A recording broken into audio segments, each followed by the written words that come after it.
నిన్న రామచంద్రపురం ద్రాక్షారామలో జరిగినటువంటి ఒక బహిరంగ సభలో చంద్రబాబు నాయుడు గారు కొన్ని విషయాలు మాట్లాడినటువంటి విషయాలకి మరి ఆయనకి చెప్పాలనేటువంటి ఉద్దేశంలోనే ఈ సమావేశం ఏర్పాటు చేశాం. నమస్కారం చంద్రబాబు నాయుడు గారు, మీరు వయసు రీత్యా మిమ్మల్ని గౌరవించాలి. ఎందుకంటే మీతో పాటు కలిసి చాలా రోజులు పనిచేసాం. అంటే ఇక్కడ మీరు కొన్ని విషయాలు ద్రాక్షారామాలో మాట్లాడేటప్పుడు నా పేరు ప్రస్తావిస్తూ, పేరు అయితే ప్రస్తావించలేదు కానీ ఇక్కడ నుంచి ఒక నాయకుడు పక్క నియోజకవర్గానికి వెళ్ళిపోయాడు. ఇక్కడ ఒక నాయకుడు ఉండేవాడు. ఇక్కడ ఆయన శిరోమండనం చేసినటువంటి వ్యక్తి అని చెప్పేసి ప్రస్తావించారు. చాలా దురదృష్టం. మీరు మీ వయసుని గౌరవించాలి. అంతేగాని అంతకు మించి ఎక్కువ మాట్లాడటానికి నాకు ఇష్టం లేదు. కానీ 1994లో నేను ఇండిపెండెంట్ ఎమ్మెల్యేగా గెలిచినప్పుడు 2007లో ఈ శిరోమండలం కేసు అనేటువంటిది నా మీద రావటం జరిగింది. అదే 97లో శిరోమండలం కేసు అనేటువంటిది రావడం జరిగింది. 97 నుంచి 99లో ఎన్నికల్లో తెలుగుదేశం పార్టీ తరఫు నుంచి పోటీ చేశాను. తర్వాత 2004లో కూడా తెలుగుదేశం పార్టీ నుంచే పోటీ చేశాను. తర్వాత మళ్ళీ 2014లో కూడా నేను తెలుగుదేశం పార్టీ నుంచి పోటీ చేసి ఎమ్మెల్యే గెలిచాను. జనాలు ఏమనుకుంటారు అనేటువంటిది కూడా, ప్రజలు ఏమనుకుంటారు మన గురించి అనేటువంటిది కూడా ఆలోచించండి. మీకు కనిపించేది ఆ కుర్చీ తప్పితే ఇంకేం కనపడలేదు. ఎంత తొందరగా మనం ముఖ్యమంత్రి అయిపోవాలనేటువంటి ఆలోచన, ఆతృత. మనం మాట్లాడే దాంట్లో ప్రజలు దీన్ని ఎలా తీసుకుంటారనేటువంటిది కూడా ఆలోచించకపోతే ఎలాగా? వయసు రీత్యా మీకు కొంత ఏం మాట్లాడుతున్నావు ఏంటో ఆలోచన లేకపోవచ్చు. శిరోమండనం చేశారనేటువంటిది చెప్తున్నారు. నా మీద వచ్చినటువంటి కేసు గురించి ఆ వివరాలన్నీ మీకు తెలుసు. తెలుగుదేశం పార్టీ తరఫు నుంచి పోటీ చేశాను. మరి అప్పుడు తెలీదా నేను శిరోమండనం చేశాను, నేను దళితులకి చాలా అన్యాయం చేశాను అనేటువంటిది? మీరు ఆ విధంగా మాట్లాడటం అనేటువంటిది అది మీ విజ్ఞత, మీ వయసు, మీ ఇదిని.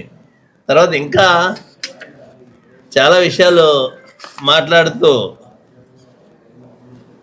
బాలయోగి అదే బ్రిడ్జి గురించి, హామీల గురించి మాట్లాడారు. బాలయోగి గారు ఈ ప్రాంతానికి సేవ చేశారు. ఆ బాలయోగి గారి యొక్క కళ అని చెప్పేసి చెప్పారు. నరసాపురం రైల్వే లైన్ గురించి నేను వస్తే 2024లో నేను వస్తూ దాన్ని పూర్తి చేస్తానని చెప్పేసి మీరు చెప్పడం జరిగింది. ఆయన బాలయోగి గారు పోయినటువంటి ఎన్ని సంవత్సరాలు అయింది? బాలయోగి గారు చనిపోయిన తర్వాత 2014లో అధికారంలోకి వచ్చారు కదా కేంద్ర ప్రభుత్వంతో.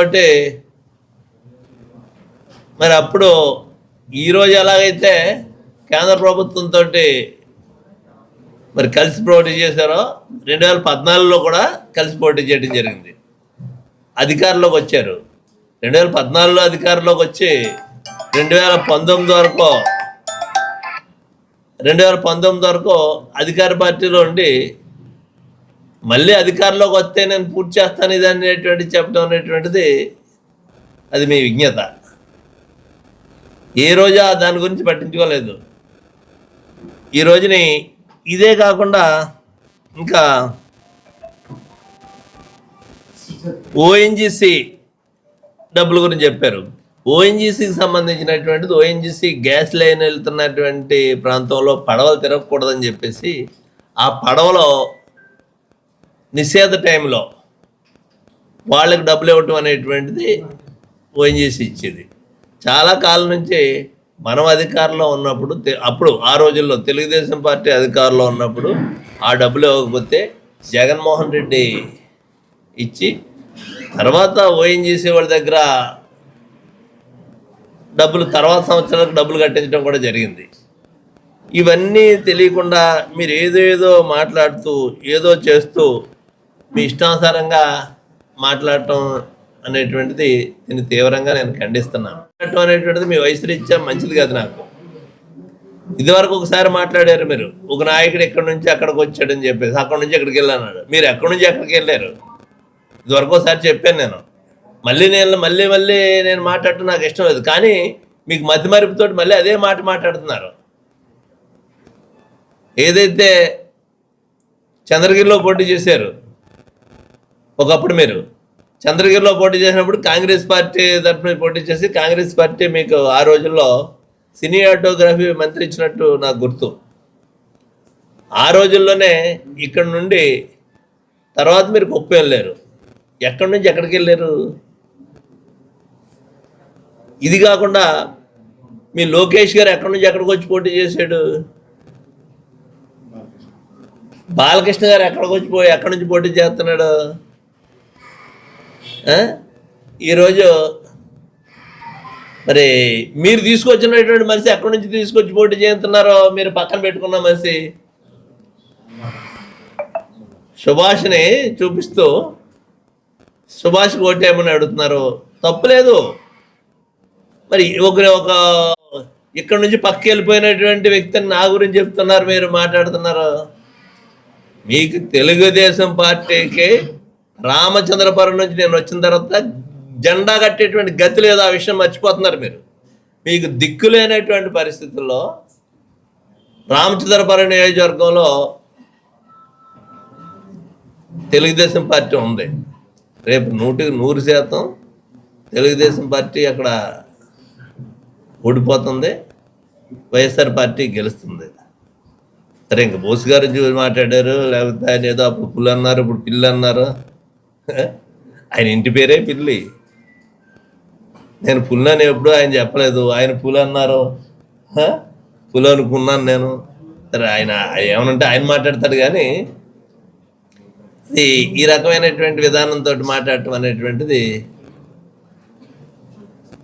మీకు ఆ వయసులో మీకు విజ్ఞత కాదు. ఇది మంచి పద్ధతి కూడా కాదు. మీరు ఏం చేస్తారో ఎంతసేపు చూసినా జగన్మోహన్ రెడ్డిని తిట్టే కార్యక్రమం మీద ఉన్నారు తప్పితే నిన్న ఇంత అనుభవం ఉన్నటువంటి మీరు ఇది చేయదలుచుకున్నాను, ఇది చేస్తాను అనేటువంటి విధంగా మాట్లాడితే జనం హర్షిస్తారు, నమ్ముతారు. ఒక్కళ్ళు వచ్చి జగన్మోహన్ రెడ్డి మీద పోటీ చేసి గెలవచ్చు కదా. ఏదో చిన్న చిట్కా పార్టీ కాదు కదా, మీరు 3 సార్లు ముఖ్యమంత్రిగా చేశారు కదా. జగన్మోహన్ రెడ్డి గారి పేరు చెప్తే భయపడి చేస్తున్నారు మీరు అందరం. అతను ఒకటే చెప్తున్నాడు, మీరు నమ్ముకున్నటువంటిది మీ కూటమిని నమ్ముకున్నారో ఆ కూటమిలో నాయకుల యొక్క కాళ్ళు పట్టుకొని తిరుగుతున్నారు. జగన్మోహన్ రెడ్డి పైన దేవుడిని నమ్ముతున్నాడు, కింద ప్రజలను నమ్ముతున్నాడు. ఓట్లేసేటువంటి ప్రజల్ని నమ్ముకోవటం అనేటువంటి తప్పులేదు.